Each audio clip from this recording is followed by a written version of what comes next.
Mis hermanos, muy buenos días. Sean todos ustedes bendecidos. Hoy tenemos de nuevo el privilegio de poder compartir el Día del Señor a través de este medio. Para comenzar, quería hacer un anuncio muy bueno para nosotros. Hermanos, el 21 de junio regresamos otra vez aquí en la capilla para tener servicios en forma presencial, como hacíamos antes. Vamos a reiniciar los servicios el domingo 21 de junio a las 10:30 de la mañana, como lo hacíamos habitualmente. Espero poder por fin verlos y saludarlos, aunque no podamos abrazarnos, pero sí saludarnos de lejos y compartir juntos presencialmente ese día el servicio. Pero mientras tanto quería anunciarles de que estamos teniendo reuniones de oración todos los miércoles a las 7:30 de la noche a través de Zoom. Usted, si está interesado, puede participar. Los domingos a las 9:30 de la mañana tenemos escuela dominical también por Zoom, por una aplicación que se llama Zoom, y las mujeres todos los lunes a las 6:30 de la tarde se reúnen también por medio de ese servicio de Zoom. Está invitado si quiere participar con nosotros. Sin más, vamos a iniciar el servicio de adoración del día de hoy y vamos a hacerlo con la lectura de la palabra de Dios. El hermano Alex Barrero nos trae la palabra de Dios. Salmo 28, versículos 6 al 9. Bendito sea el Señor, porque ha oído la voz de mis súplicas. El Señor es mi fuerza y mi escudo. En Él confía mi corazón y soy socorrido.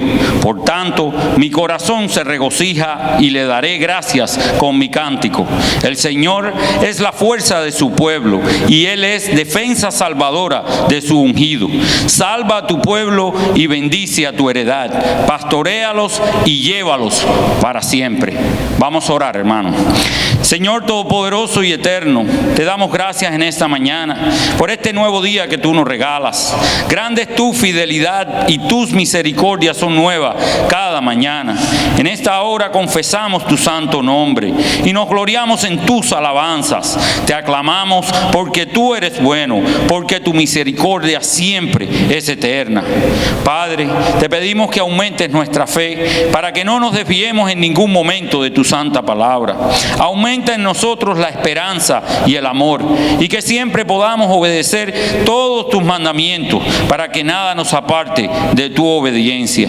Te damos gracias por tu Santo Espíritu, el cual nos guía y ministra nuestros corazones siempre para hacer tu voluntad. Te pedimos también que nos ayudes a vivir en comunión como hermanos que somos en Cristo Jesús, que seamos misericordiosos y benignos. También hemos venido hoy a confesar que somos pecadores, que te hemos ofendido y que hemos fallado a tu palabra. Por eso venimos hoy ante ti para confesar nuestros pecados, reconociendo la necesidad que tenemos de ti y que al hacerlo tenemos la plena confianza y seguridad de que tú nos perdonas. Tu palabra nos enseña que si confesamos nuestros pecados, tú eres fiel y justo para perdonarnos y limpiarnos de toda maldad. Gracias, Señor, por esta gran bendición. Hemos orado en el nombre de Jesús. Amén.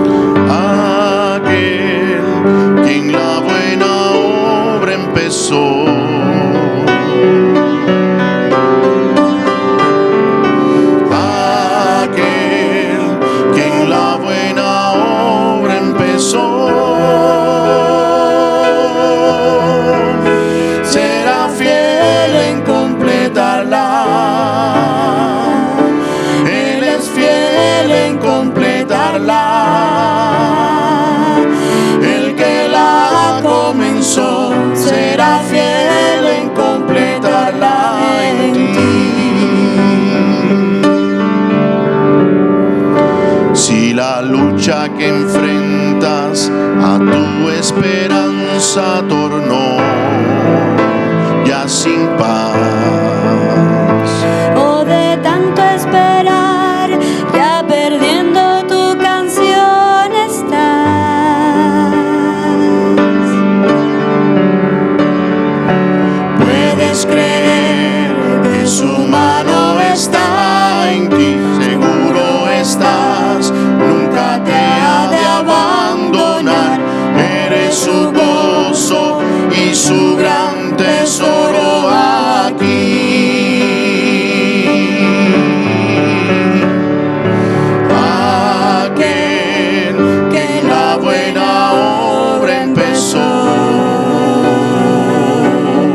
Hermanos, el rey David escribió en el Salmo 32, versículo 3 al 5 lo siguiente: mientras callé mi pecado, mi cuerpo se consumió con mi gemir todo el día.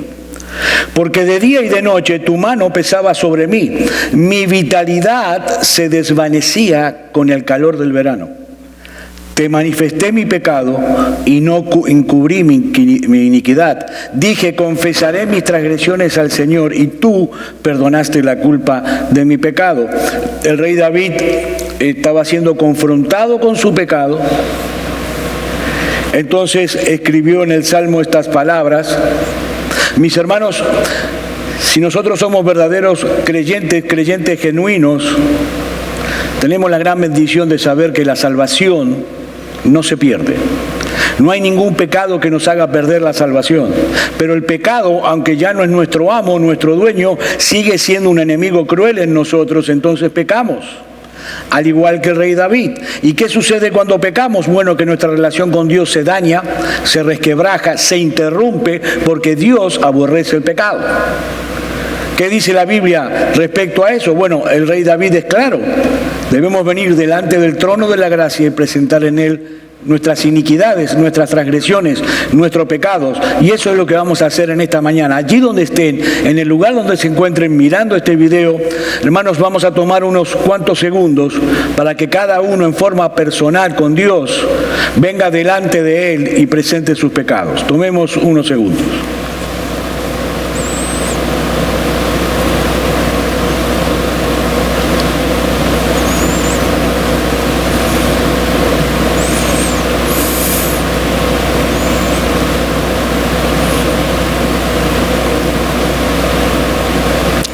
Pero así como la palabra de Dios nos dice que debemos venir delante del trono celestial y presentar nuestras transgresiones, es la misma palabra de Dios también la que nos asegura a nosotros que nuestros pecados serán perdonados. Dice Colosenses capítulo 2, versículo 13 y 14, y cuando estabais muertos en vuestros delitos y en la incircuncisión de vuestra carne, os dio vida juntamente con Él, habiéndonos perdonados todos los delitos, habiendo cancelado el documento de deuda que consistía en decretos contra nosotros y que nos era adverso, y lo ha quitado de en medio, clavándolo en la cruz.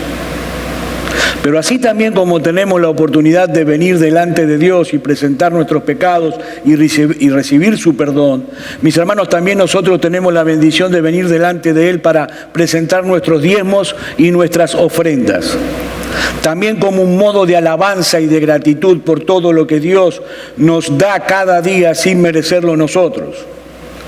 Por eso tenemos la oportunidad de presentar nuestros diezmos y ofrendas en la iglesia en forma electrónica mientras no nos reunamos personalmente. Usted puede entrar a la página de la iglesia www.ocpc.org.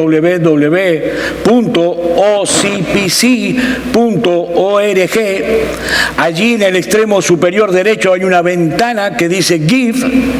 Usted cliquea en Give y siguiendo las instrucciones electrónicamente puede presentar su diezmo, su ofrenda a la iglesia. Dice 2 de Corintios capítulo 9 versículo 7 que cada uno dé como propuso en su corazón, no de mala gana ni por obligación, porque Dios ama al dador alegre. Mis hermanos, acompáñenme en un momento a orar por los diezmos y las ofrendas. Oremos. Padre Celestial, venimos ante tu trono reconociéndote como el único Dios vivo y verdadero y como nuestro gran proveedor. Aquel que nos da a manos llenas, aquel que suple todas nuestras necesidades, mucho más de lo que realmente necesitamos. Por eso en esta mañana venimos a entregar una pequeñísima parte de todo lo que tú nos das. Señor, te pedimos que tú bendigas estos diezmos, que bendigas estas ofrendas, que bendigas a cada hombre, a cada mujer, a cada familia de nuestra congregación. Y Padre, que todo lo que ha sido recogido en esta mañana sea utilizado siempre para el crecimiento de tu iglesia. Oramos en el nombre y en la autoridad de nuestro Señor Jesucristo. Amén. Hermanos, hemos llegado al momento de la predicación de la palabra de Dios. Pero antes de comenzar les voy a pedir a ustedes, allí donde están, que se unan a mí y para que juntos pongamos este tiempo en manos de nuestro Dios. Oremos. Padre, te damos gracias por la bendición de recibir tu santa palabra en esta mañana. Señor, que tu palabra nos infunda hoy confianza y dependencia en ti. Abre nuestras mentes, Señor, prepara nuestros corazones para recibir tu palabra con gozo y con reverencia. Nos declaramos todos, absolutamente todos, necesitados de ti. Señor, que tu mensaje sea traducido en acciones durante toda la semana para tu gloria y para tu honra. Que tu Espíritu ilumine nuestras mentes en el conocimiento de tu obra a través de nuestro Señor Jesucristo. Suple, Padre, las debilidades que pueda haber en el predicador, para que entonces al final de este servicio toda la gloria y toda la honra sean para ti, porque a ti pertenecen. Oramos en el nombre y en la autoridad de nuestro Señor Jesucristo. Amén. Colosenses capítulo 1, versículo 15 al 20. Él es la imagen del Dios invisible, el primogénito de toda creación, porque en Él fueron creadas todas las cosas, las que hay en los cielos y las que hay en la tierra, visibles e invisibles, sean tronos, sean dominios, sean principados, sean potestades, todo fue creado por medio de Él y para Él. Y Él es antes de todas las cosas, y todas las cosas en Él subsisten. Y Él es la cabeza del cuerpo, que es la iglesia. Él, que es el principio, el primogénito de entre los muertos, para que en todo tenga la preeminencia. Por cuanto agradó al Padre que en Él habitase toda plenitud.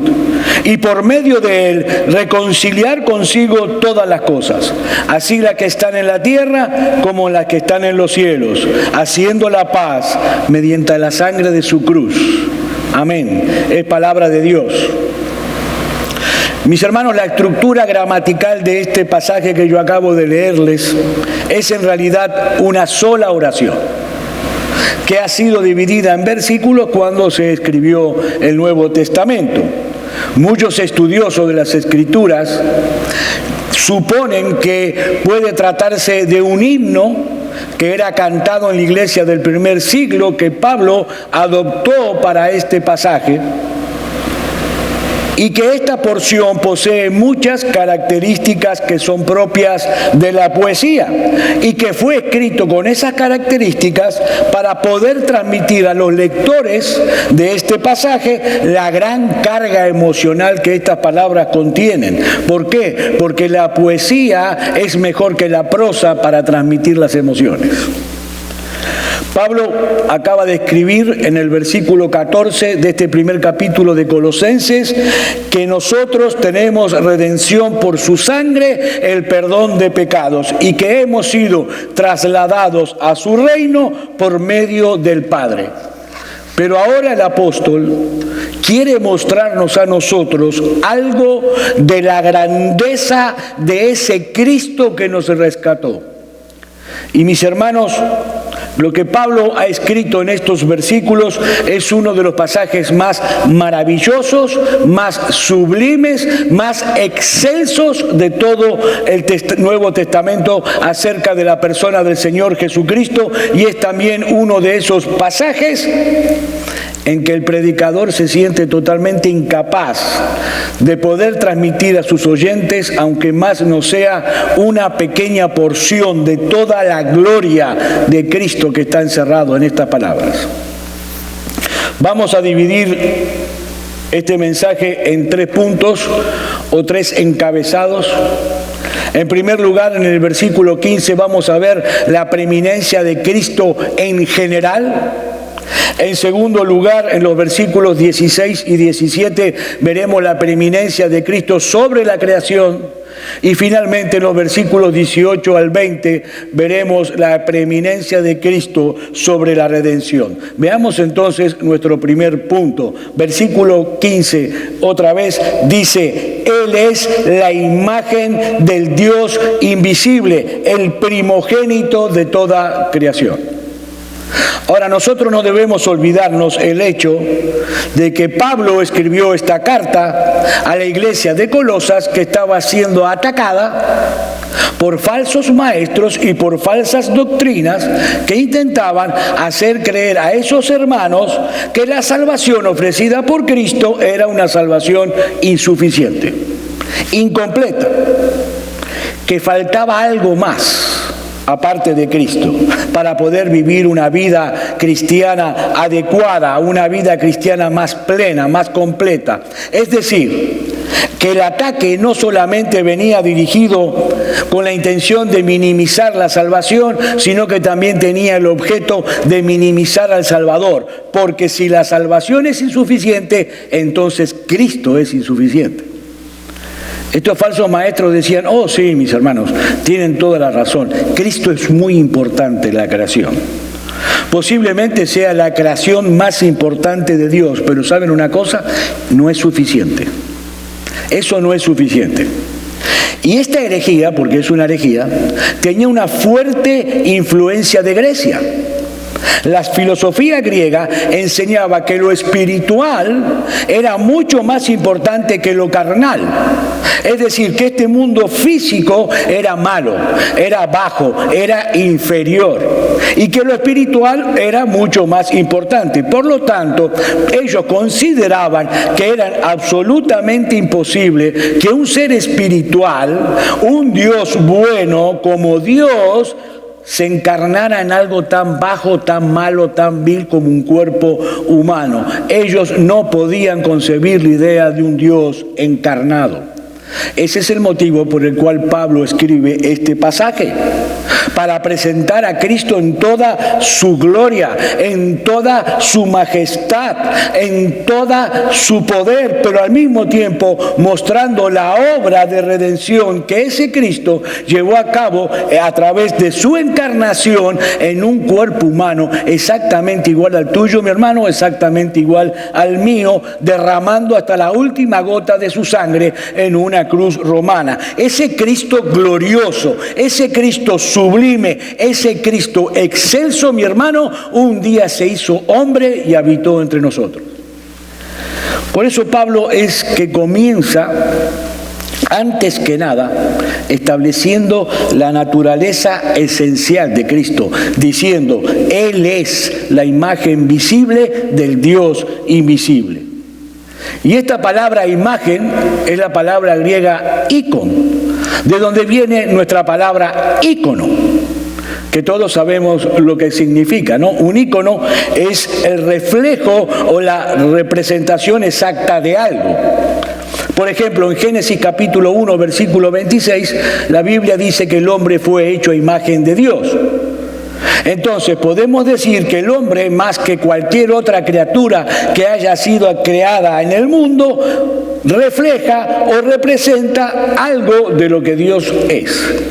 Ahora, notemos algo importante en nuestro versículo. Pablo no está diciendo aquí que Cristo fue hecho a la imagen de Dios. No, lo que Pablo está diciendo es que Cristo es la imagen misma del Dios invisible.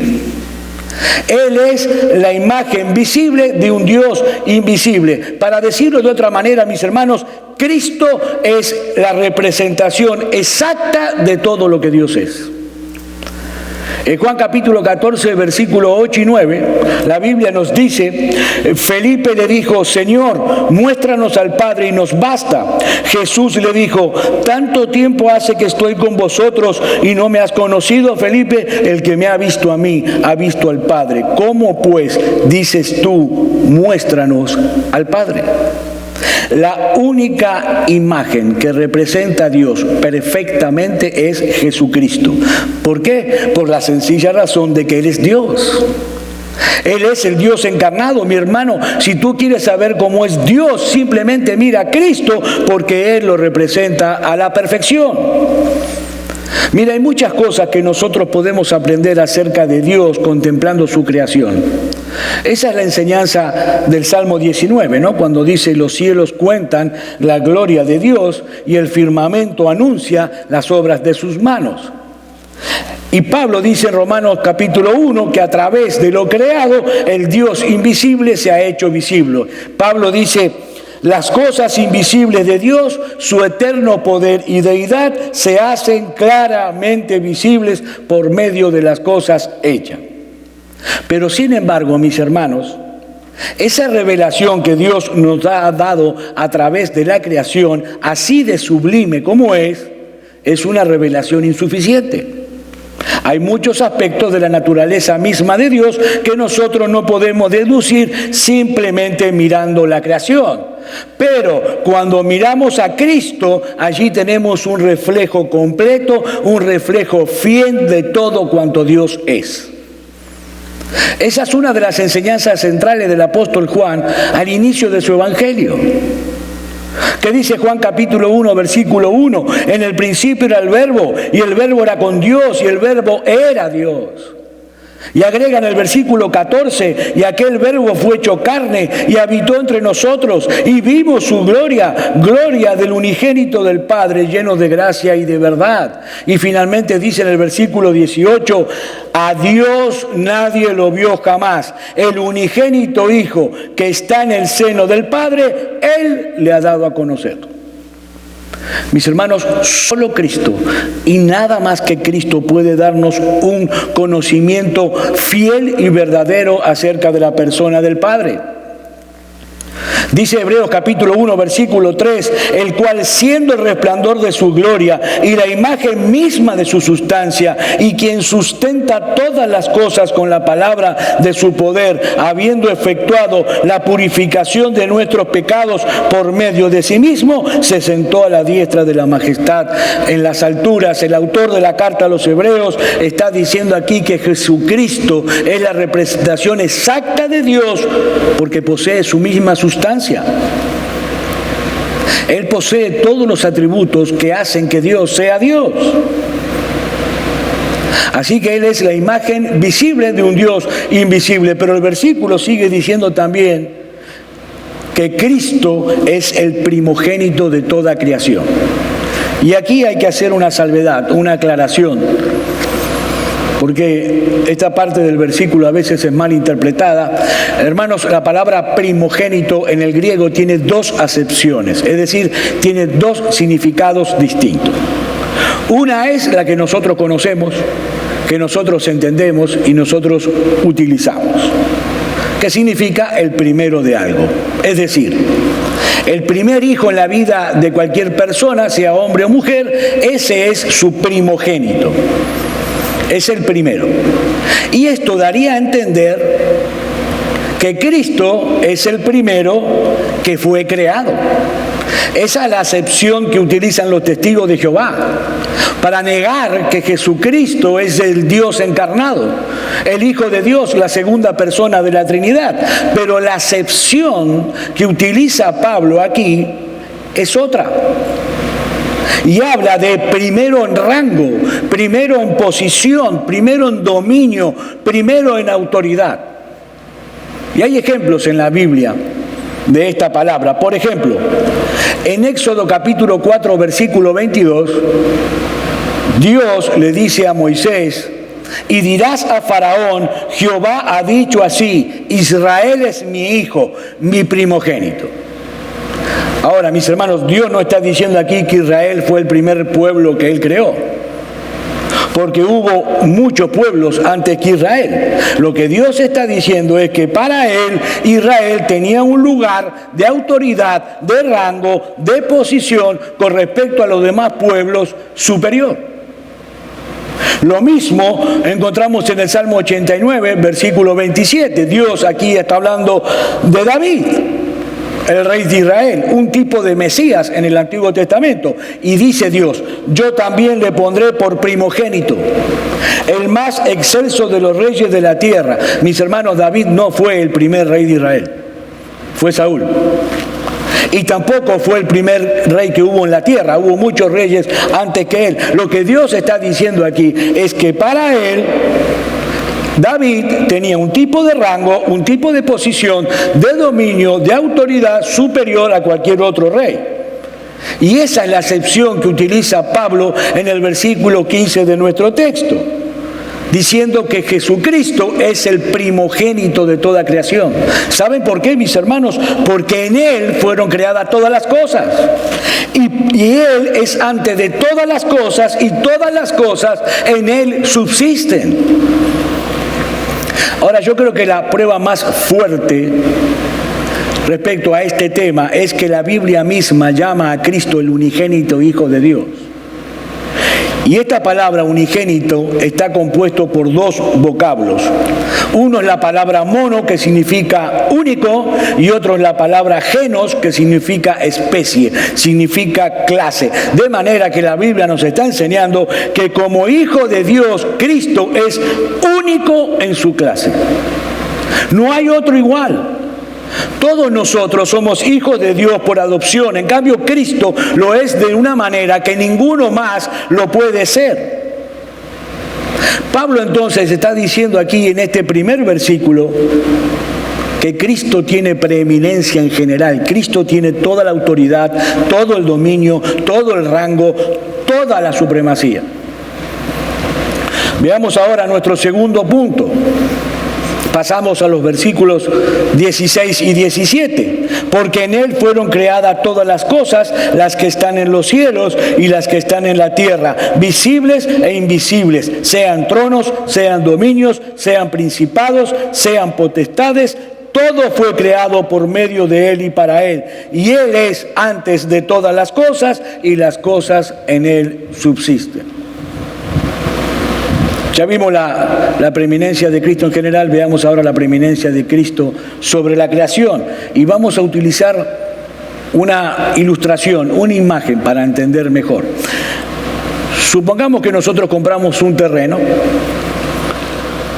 y queremos en ese terreno construir una casa. ¿Qué es lo primero que nosotros tenemos que hacer? Bueno, contratar a un arquitecto para que la diseñe. Él se va a encargar de plasmar en los planos las ideas que tiene en su mente acerca de cómo debe ser la casa. Ahora, una vez que finalice el arquitecto, nosotros debemos contratar a un constructor o a un contratista para que construya la casa.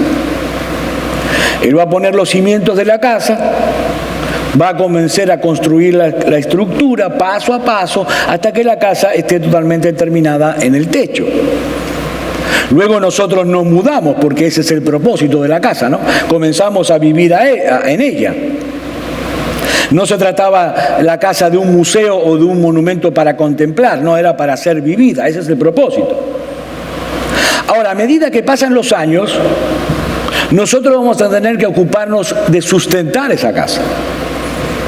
Porque si no lo hacemos, se va a comenzar a deteriorar. Los techos se van a caer, los pisos se van a levantar, las paredes van a rajarse, así sucesivamente hasta que la casa se va a deteriorar completamente. Bueno, mis hermanos, usando esta imagen de la casa, nosotros podemos decir que lo que Pablo está diciendo en estos dos versículos es que Cristo es el arquitecto del universo. En Él fueron creadas todas las cosas.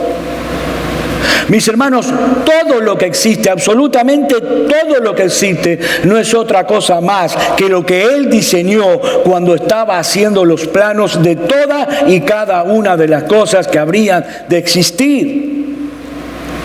Y notemos que Pablo dice aquí todas las cosas, se refiere a todas las cosas que existen, las que están en los cielos, las que están en la tierra, sean visibles o invisibles, sean tronos, sean dominios, sean potestades, sean principados, desde las cosas más minúsculas hasta las cosas más grandes, desde lo que se encuentra en el lugar más lejano del universo hasta las que están frente a nuestras narices. No existe absolutamente nada en todo el universo que Cristo no haya concebido en la eternidad como el supremo arquitecto de toda la creación.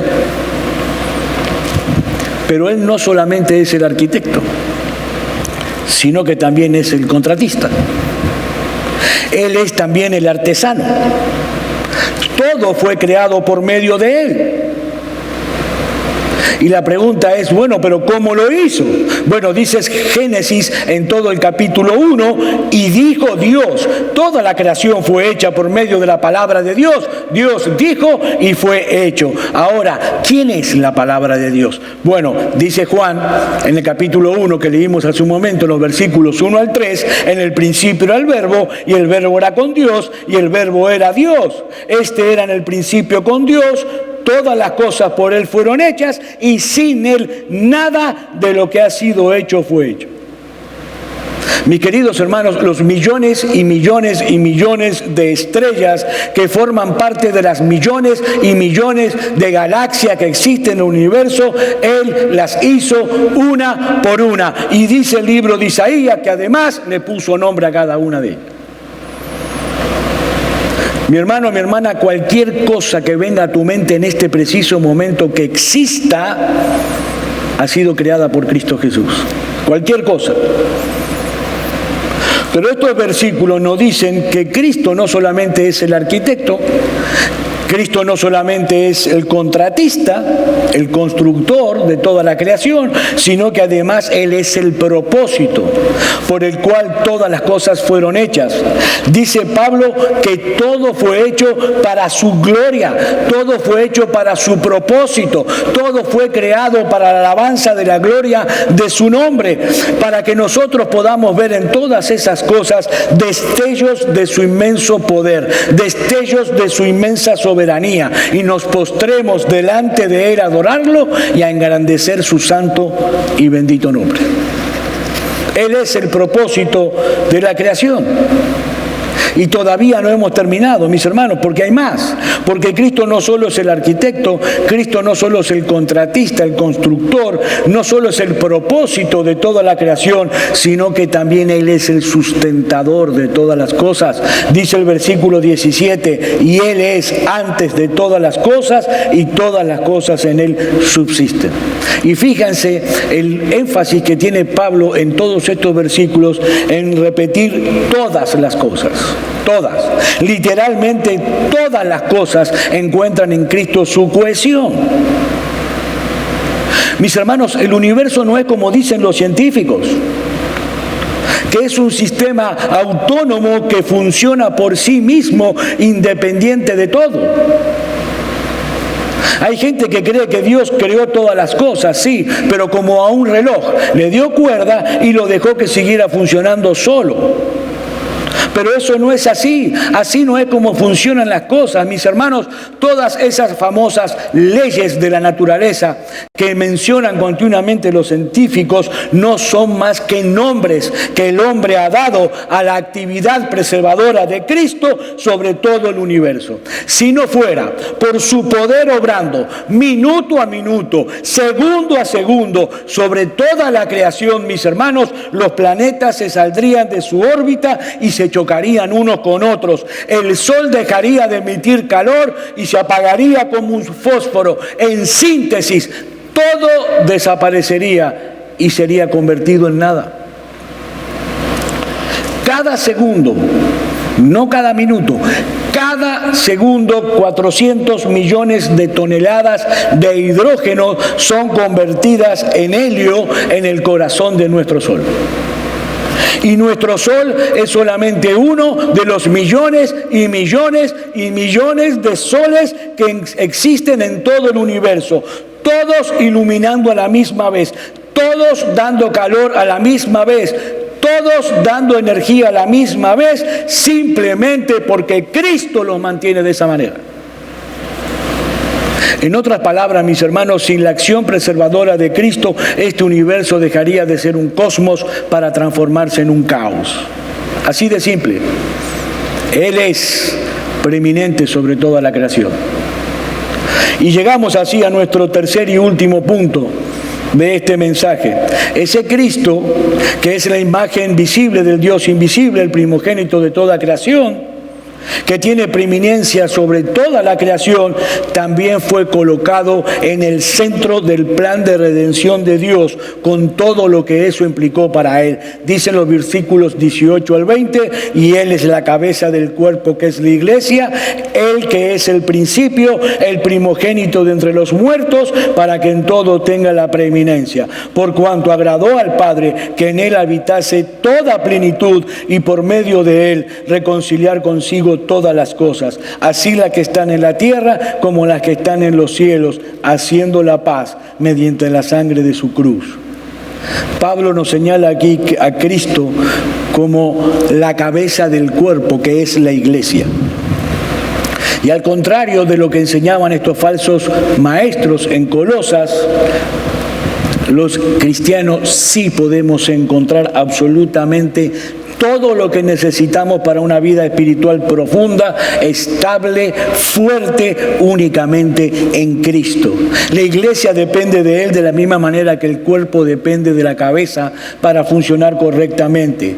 Mis hermanos, sin el poder de Cristo actuando en nosotros, no podríamos hacer absolutamente nada para el avance de su reino. Si nosotros echamos a un lado las directrices que Cristo como la cabeza nos ha revelado en su palabra, sin lugar a duda, muy pronto vamos a extraviarnos. Y Pablo continúa diciendo que cuando Cristo resucitó de entre los muertos al tercer día para no ver muerte nunca más, estaba dando inicio a una nueva humanidad, a un nuevo pueblo que habría de compartir con Él la misma experiencia que Él compartió. Todos nosotros algún día irremediablemente vamos a morir, pero vamos a resucitar como Cristo resucitó y vamos a tener un cuerpo glorificado. Dice Filipenses capítulo 3, versículo 20 y 21, mas nuestra ciudadanía está en los cielos, de donde también esperamos al Salvador, al Señor Jesucristo, el cual transformará el cuerpo de la humillación nuestra para que sea semejante al cuerpo de la gloria suya, por el poder con el cual puede también sujetar a sí mismo todas las cosas.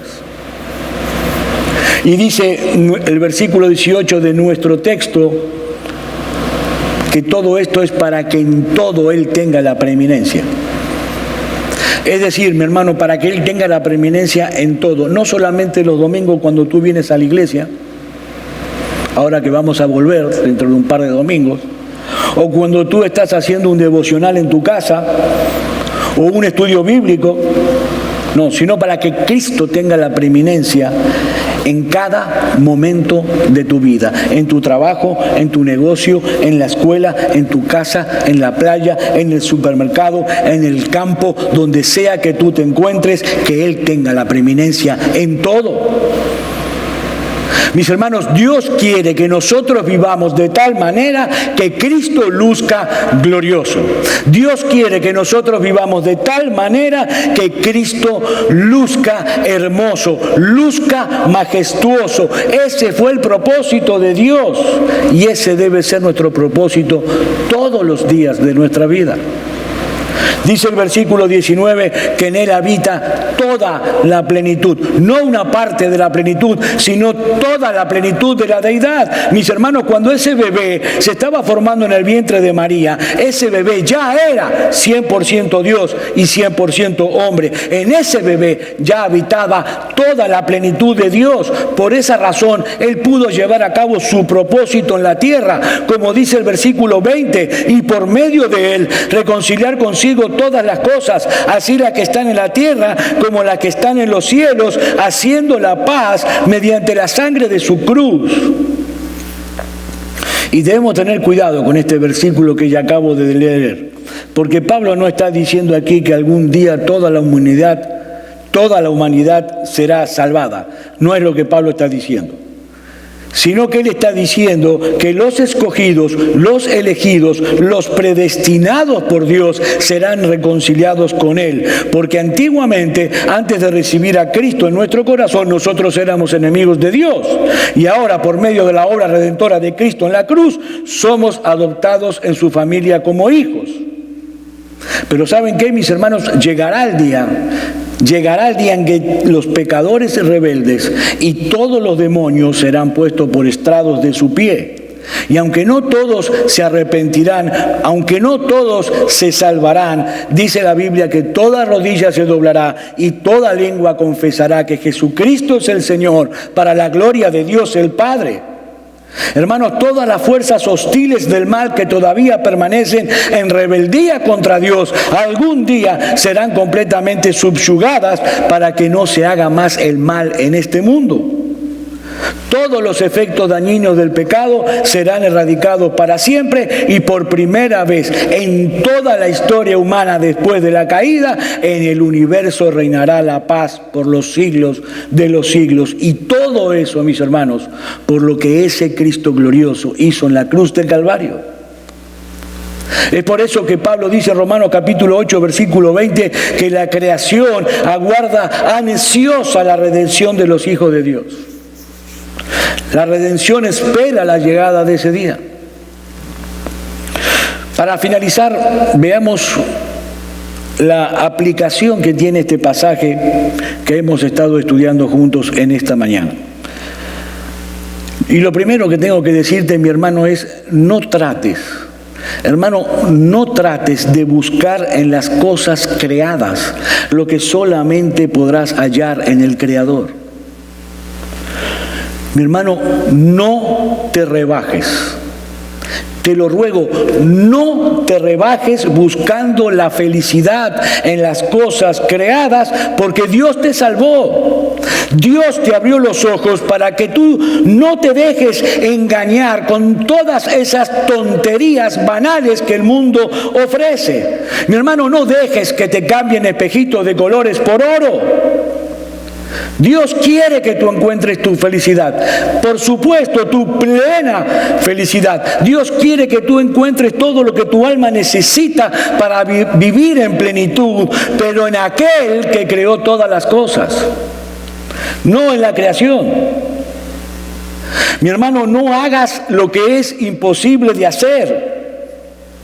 Encontrar plena felicidad y la llenura de tu alma en las cosas que Cristo creó, cuando el mismo Cristo te está diciendo hoy, en esta mañana: ven a la cruz, ven a mí, entrégame tu vida por completo. Yo di mi vida por ti, yo te compré por el precio de mi sangre derramada en la cruz, para que tú dejes ya de seguir vanidades ilusorias.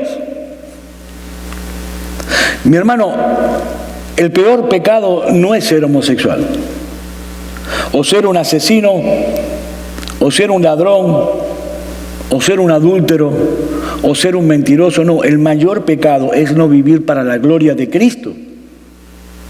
Porque un hombre que no vive para la gloria de Cristo es como un reloj que no marca la hora, es como un carro que no se mueve, es como un avión que no vuela, es un ser humano defectuoso que no está viviendo el propósito primario para el cual fue creado por Dios.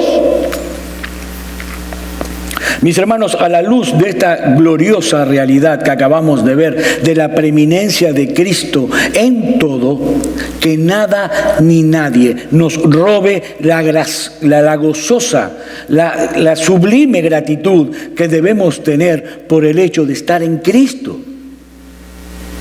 Y que nada ni nadie nos distraiga a nosotros del propósito supremo de vivir solamente para Él. Dios planificó todas las cosas para que Él fuera preeminente en todo, hermano, incluyendo tu vida e incluyendo mi vida. Entonces, vivir para cualquier otra cosa que no sea para la gloria de nuestro bendito y glorioso Salvador es desperdiciar la vida detrás del engaño y de la ilusión vana, de la basura de este mundo. Mi hermano, es mi oración que el Señor nos dé la gracia suficiente para que esta verdad ciertísima que acabamos de ver nos domine, nos controle, nos dirija y nos guíe a lo largo de toda nuestra vida y en medio de cualquier circunstancia que tengamos que atravesar. Cristo es preeminente en todo. Y para ti, mi amigo, que estás esta mañana mirando este video sin Cristo en tu corazón, mi amigo, el Evangelio humilla la soberbia humana y exalta únicamente la gracia salvadora de Dios en Cristo Jesús. Ese es el mensaje que tú debes abrazar si quieres disfrutar de la salvación que Dios ofrece gratis a través del Evangelio. Mi amigo, recuerda algo muy importante: en el día del juicio nadie, absolutamente nadie saldrá absuelto de ese tribunal a menos que tenga acreditada en su cuenta personal la justicia perfecta obtenida en la cruz por nuestro Señor y Salvador Jesucristo, el Hijo de Dios. Dice 1 Corintios capítulo 1, versículos 23 y 24, pero nosotros predicamos a Cristo crucificado, para los judíos ciertamente tropezadero, y para los gentiles locura, mas para los llamados, así judíos como griegos, Cristo, poder de Dios y sabiduría de Dios. Mi amigo, clámale a Él en este momento que tenga misericordia de ti. Clámale a Él que perdone todos tus pecados. Cristo es un Salvador poderoso y compasivo, y su brazo no se ha cortado aún para salvar a los pecadores. Mi amigo, ven a Cristo, ven a la cruz. Vamos a orar. Padre, te damos gracias por el privilegio de haber recibido hoy tu santa palabra. Gracias, Padre, porque ella nos alimenta, nos vivifica, nos afirma, nos redarguye, nos fortalece. Te pedimos ahora que tú permitas que esa palabra penetre en cada uno de nosotros con poder, para que podamos obtener los principios necesarios para conocerte y entenderte cada vez más. Señor, te damos gracias por nuestra salvación, por habernos escogidos antes de la fundación del mundo, por habernos alcanzado, por el perdón de nuestro pecado, por nuestra adopción como hijos tuyos, pero sobre todo te damos gracias por nuestro Salvador, por nuestro Señor Jesucristo, que se entregó por amor a nosotros para ser nuestro sustituto en la cruz de Calvario, la propiciación por nuestros pecados, para así satisfacer la justicia divina. Señor, te pedimos espíritu de sabiduría y discernimiento en tu revelación, para poder incorporar estas verdades y hacerla parte de nosotros. Gracias porque tenemos la libertad y la seguridad de venir delante del trono de la gracia y poder presentar en Él nuestras oraciones. Lo hacemos en el glorioso y en el poderoso nombre de nuestro Señor Jesucristo, el Verbo hecho carne. Amén.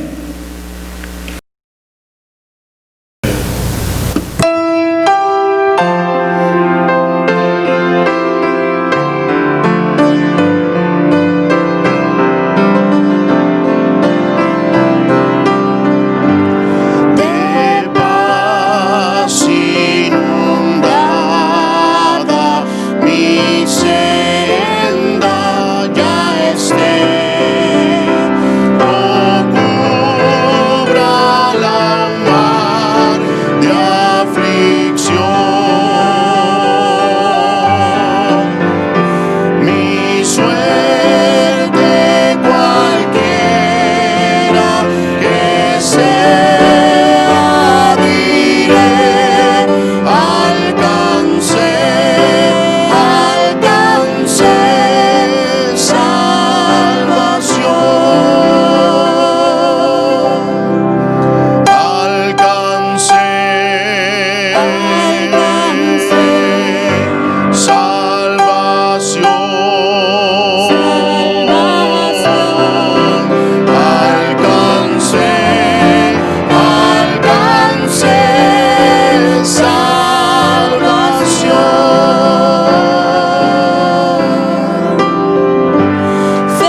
hermanos, reciban ustedes la bendición sacerdotal.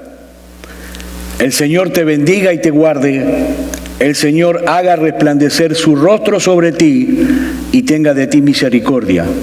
El Señor alce sobre ti tu rostro y te dé paz. Amén. Dios lo bendiga.